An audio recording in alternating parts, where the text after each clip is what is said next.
dentifrice aux odorat pour un moment. Comme vous le savez, j'adore depuis quelques temps vous faire des updates lecture. Entendez-vous le chant de la mouette? Entendez-vous la mouette voler? Je vais fermer la fenêtre. Ah mais j'ai pas mis de rouge à lèvres. Attendez, on va se faire un peu fancy quand même pour la vidéo.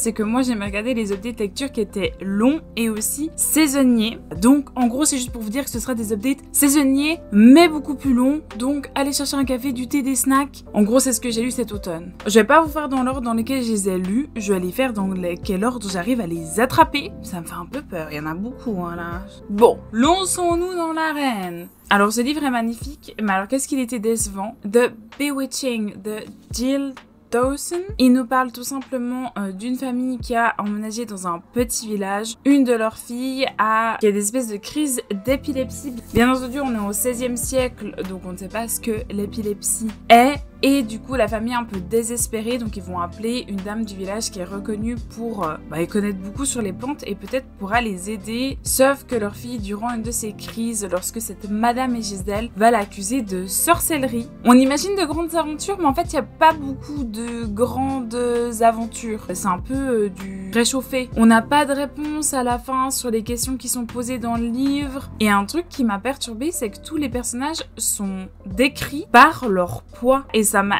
extrêmement dérangée. Je comprends qu'un personnage puisse être critiqué des autres personnes par leur poids, mais que tous les personnages, vraiment à la fin, je skippais des pages parce qu'il n'y avait rien qui se passait. Le prochain livre que j'ai, et c'est un coup de cœur. The House of the Golden Doors de Elodie Harper.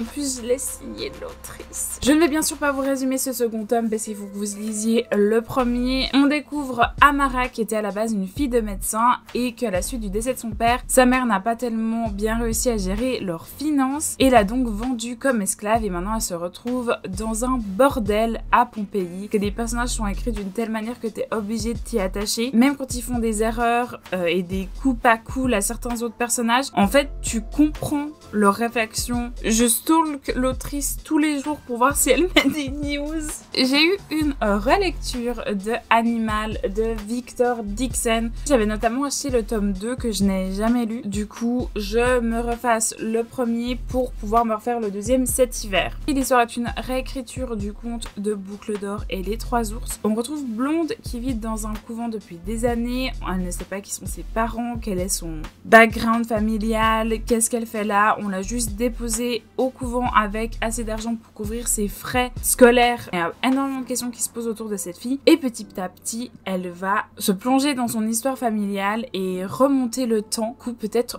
trouver des réponses à ces questions. C'est une lecture qui est bien. En fait, j'avais beaucoup aimé la partie enquête. De toute façon, j'ai un peu ça avec Victor Dixon. J'avais lu aussi le premier tome de Phobos et je trouve qu'il écrit bien. Ses histoires sont cool, mais il me manque la petite étincelle pour que ce soit des coups de cœur, mais c'est des très bonnes lectures. Alors, on passe sur un manga, L'Éden des sorcières de Yumeji. Je voyais ça partout. Le monde était abandonné par la nature. Maintenant, tout le monde vit dans des gros cailloux. Il n'y a pas de plantes. Il y a même des gens qui n'ont jamais vu de la verdure de leur vie. Que du coup, ces sorcières-là, elles respectent la nature, sont en communion avec la nature et vivent recluses. Par contre, tout le monde disait oui, c'est un manga méga cute et tout. Il y a quand même des scènes où des gens sont un peu découpés et que t'as du sang qui sort d'eux. Du coup, ne dirais pas que c'est très cocon et chou. Et bien entendu, j'ai envie de savoir le reste de l'aventure. C'est un livre que vous m'avez vu présenter dans ma vidéo sur les livres mystères I'm Glad My Mom Died de Janet McCurdy. Ouh, je suis bleue. Je l'ai lu en une traite. Ça parle en fait de la relation compliquée qu'avait Janet et sa maman et l'emprise que sa mère avait sur elle, notamment pour tous ses contrats d'acting, parce que si vous savez pas qui Janet McCurdy est, elle a joué le rôle de Sam dans la série iCarly, que je regardais personnellement quand j'étais petite. Non, pas toutes les daronnes sont des mères parfaites. Allez-y les yeux fermés, en plus il est assez court. Je ne peux que vous conseiller. Aussi un coup de cœur de cette année. Ensuite, The Last Séance de Agatha Christie. Je ne savais absolument pas, mais en fait, il s'est trouvé que Agatha Christie a écrit de nombreuses nouvelles tournant autour du paranormal qui avaient été publiées dans de nombreux journaux. Ce petit bouquin est juste le recueil de ses histoires les plus marquantes. Il n'y avait pas toutes les histoires qui étaient bien. Et bien entendu, il y a des histoires qui ont un peu mal vieilli. Les histoires que j'ai préférées, c'est avec Miss Marple et Hercule Poirot. Donc, il y a toujours un classique dans mes updates lecture. Et cette fois, mon choix s'est porté sur The Great Gatsby de F. Scott Fitzgerald. C'est un de mes classiques bref. En fait, pendant un long moment, je me disais, mais il veut en venir où? Genre, j'en ai rien à foutre de ces gens. Genre, qu'est-ce qui se passe? Et à la fin, tout se met en place. Donc, ça raconte l'histoire de Jay Gatsby. Personne ne sait vraiment qui il est, qu'est-ce qu'il fait, d'où il vient. Il sait juste qu'il est méga riche. Mais en gros, une fois par semaine, il organise une fête de oufissime, que tout le monde vient, que même il n'y a pas vraiment une liste d'invités, et en fait on suit le point de vue plutôt de son voisin. Et maintenant j'aimerais beaucoup voir l'adaptation cinématographique. Il est ultra court. Si vous voulez vous mettre à lire un classique, je vous conseille vraiment Gatsby. Alors ce livre, je suis un peu embêtée, j'arrive même pas à processer ce que j'ai lu. Alice Smith Autumn, elle a fait un livre pour chaque saison. Ça raconte en fait l'histoire de Daniel, qui est vraiment un vieux monsieur, et son amitié avec Elisabeth, qui était sa petite voisine, qui le gardait de temps en temps, étant donné que la mère d'Elisabeth est une mère célibataire. Je sais pas ce qui s'est passé, je sais pas du tout ce que j'ai lu. Tu vois juste la vie, le bout de vie que Daniel et Elisabeth veulent te montrer. Et c'est chouette en fait. Et du coup là, j'ai déjà acheté Winter. Après, il y a des moments quand même dans l'histoire où j'étais là, est-ce problématique? J'ai lu If I Had Your Face de Francesca Cha. Ça raconte l'histoire de 4 femmes, 4 amies. On voit ces 4 femmes avec tout ce qui est leur réussite, leur peine et leurs insécurités, et également ce que la société coréenne attend d'elles. Notamment, on parle beaucoup de chirurgie esthétique. C'est énervant de voir comment la société a encore une emprise sur ce qui doit être l'image de la femme, et également ce que les femmes ont intériorisé. Des gens que j'ai vu faire ces revues, c'était des hommes booktubeurs, mais qui disaient que heureusement qu'on n'avait pas ces problèmes en Europe, les femmes étaient libres ici de faire ce qu'elles voulaient. Alors oui, il y a des problèmes qui sont propres à la Corée, mais je trouve qu'on peut faire beaucoup de parallèles. Pour moi, c'est un livre qu'il faut lire. Alors, on va partir un peu sur du léger. Donc j'ai continué Shadowhunters de Cassandra Clare. Je suis au 3e tome, City of Glass. J'ai de la peine à continuer cette saga, je dois bien vous avouer. Tout simplement car je ne supporte pas Jessie. C'est quoi son Clary?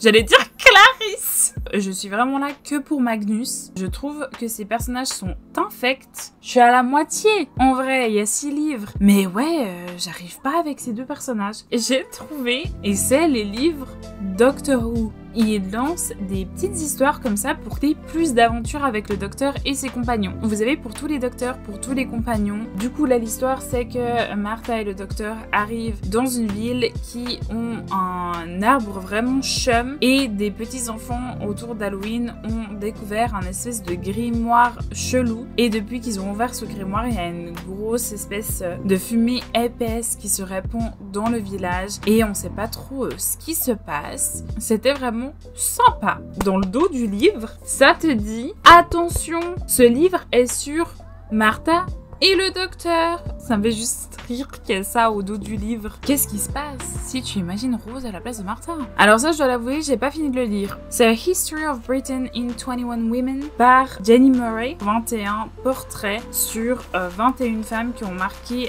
l'Angleterre à travers les années. En fait, j'ai pas compris à qui il était destiné. Pour moi, c'est écrit un livre historique, tu dois rester factuel. Sauf que c'est totalement subjectif. C'est-à-dire que oui, t'as 21 femmes, mais elles ne sont pas toutes traitées de la même façon. Et ça m'a un peu perturbée. L'autrice donne son avis sur ces dames. Ouais, elles ont un traitement inégal. Parce qu'il y a déjà une préface, justement, où elle dit que c'est des femmes qui l'ont marquée. Après, dans les biographies des madames, je n'ai pas envie d'avoir ton avis. Et puis même, des fois, par exemple, elle va commencer à expliquer la vie de quelqu'un, et elle va dire oui, bon, maintenant, on va parler de Jane Austen, mais franchement, si vous connaissez pas Jane Austen, vous êtes une mauvaise féministe, ou des trucs comme ça. Du coup, ouais, ton livre, il est écrit pour qui? Ben non, j'ai le droit de pas savoir, j'ai le droit de pas avoir de connaissances. C'est une grosse déception. Autre déception que j'ai eue ce mois-ci, qui a été failli être un abandon. Ashes from London de Andrew Taylor. Ça se passe durant le grand incendie de Londres, où qui fait des grands ravages, et en fait on découvre qu'il y a plusieurs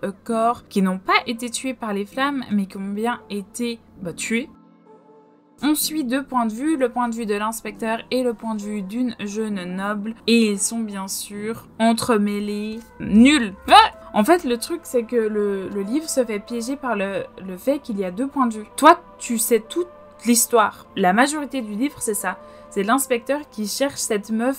Mais ce qui fait que nous, ça nous intéresse pas, parce qu'on sait où est la meuf. pourquoi l'histoire n'apporte rien vu qu'on a déjà toutes les réponses? C'est juste que du coup t'attends. Plusieurs reprises, elle se fait agresser sexuellement par des hommes, n'est plus confiance en les hommes, qu'elle se trimballe toujours avec un couteau et ce qui fait qu'elle commet pas mal de meurtres. En fait, ça sert l'histoire dans le seul but que les policiers à un moment trouvent les corps qu'elle laisse mais ne comprennent pas parce que c'est pas la même manière que le tueur qu'ils cherchent tue les gens. Et en fait, elle a tout le temps, au lieu d'avoir un arc où elle a eu peut-être de l'aide. Ça servait juste histoire, maintenant elle va bien. Tu tues pour te tuer en trou.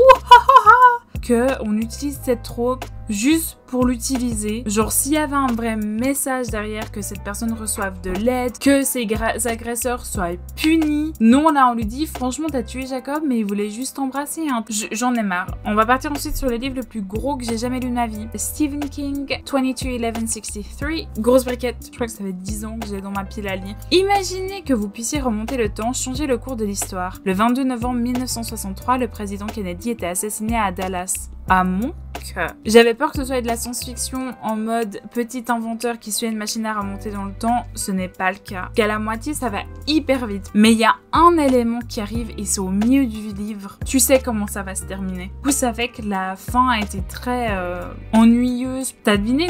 Ce qui fait que les 500 dernières pages étaient extrêmement longues. On arrive au bout, vous inquiétez pas. Hein. J'ai aussi lu How to be a Tudor de Ruth Goodman. Et du coup, tu vis dans la peau d'une personne à cette époque, du lever au coucher, tu fais une journée avec eux et du coup elle t'explique comment était leur vie, comment s'ils se nettoyaient le matin, comment ils mangeaient, hyper intéressante. Je vais vous parler ensuite de Six to the Queens de Alison Ware, 6 livres sur les 6 femmes de Henri VIII.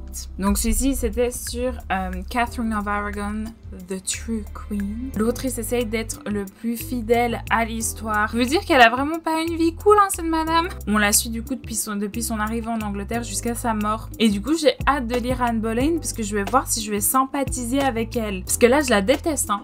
Hors dialogue, c'est du langage courant. Et je vous conseille si vous êtes féru ou féru d'histoire également. Je vais vous présenter 2 livres de la même autrice et que j'adore. Et c'est Janice Hallett. Elle a écrit ces 2 livres. Ce n'est pas des livres classiques. Dans The Appeal suit une troupe de théâtre dont les personnes qui sont à leur tête ont leur petite fille qui souffre d'une maladie rare et qui lance un crowdfunding pour essayer de pouvoir acheter des médicaments qui sont pas obtenables au UK. Tu suis tout simplement que des emails. Tu sais qu'il y a eu un meurtre. Et en fait, c'est comme si tu étais un policier et qu'on te remettait le dossier avec toutes les preuves. Tu fais partie de l'histoire et j'ai adoré. Celui-ci, ce ne soit pas des emails que tu lises, mais tu es censé écouter des audios. La principale histoire de ce livre, c'est que cette personne a un lien très particulier avec des livres pour enfants qui avaient été écrits durant la Deuxième Guerre mondiale et qui cacheraient un code à l'intérieur et qui mènerait à un trésor faramineux. Mais ça te fait des nœuds au cerveau. Mais moi j'adore les livres qui font des nœuds au cerveau. Il est génial. Si vous voulez attendre, elle a un nouveau livre qui devait sortir début 2023. Mais c'est vraiment des livres cool, je pense, si vous voulez vous remettre à la lecture. La dernière chose que je vais vous présenter aujourd'hui, j'ai commencé à les lire. Moi qui avais beaucoup aimé d'abord la série, qui s'est mis au jeu et qui s'est mis les livres. Les livres, c'est la base de la vie. Les Witcher aux sorceleurs en français, qui sont changés génétiquement pour être beaucoup plus forts et avoir une longévité plus longue. Enfin bref, ils sont modifiés d'une telle façon qu'ils puissent aller chasser les monstres. Et nous suivons donc Geralt et les péripéties et dans une telle merde bleue, il s'est foutu. Les 2 premiers livres sont en fait des histoires courtes. D'ailleurs, je crois que les 2 premières saisons de Witcher sont sur ces livres. Et après, on part sur la vraie série. J'ai dit en live que j'avais commencé la série et on m'a demandé si ça valait la peine si t'as joué au jeu et vu la série avec Henry Cavill. Oui, ne t'attendez pas à que la série soit autant différente des livres. Pour vous dire, en fait, il y a énormément de choses de la série que j'ai comprises parce que j'ai lu les livres. Par contre, si vous aimez pas la politique, je pense pas que les livres sont pour vous. Et pendant 50 pages, tu peux juste avoir une conférence de roi. Mais je sais que ça peut gêner certains. En fait, c'est juste vachement bien écrit. Rien que dans les personnages, quand ils parlent, tu sais directement qui est en train de causer. Parce qu'ils ont des tics de langage, ils ont... Cette série est un coup de cœur. Où étais-tu toute ma vie? Et c'est ce qui conclut mon update lecture. Je suis contente parce que je m'étais beaucoup fait influencer par les réseaux sociaux, ce qui m'avait causé énormément de déception. On va se faire un petit challenge l'année prochaine de finir la pile à lire. C'est ce que je me souhaite en tout cas. Donc restez connectés pour les prochains updates lecture. Le prochain sera du coup fin de l'hiver. Mais sinon on se retrouve prochainement. N'hésitez pas à rejoindre le Discord si vous voulez rejoindre le club de lecture. Il est ouvert à tous. Et du coup je fais des gros bisous. Prenez soin de vous les gus. À plus dans le bus.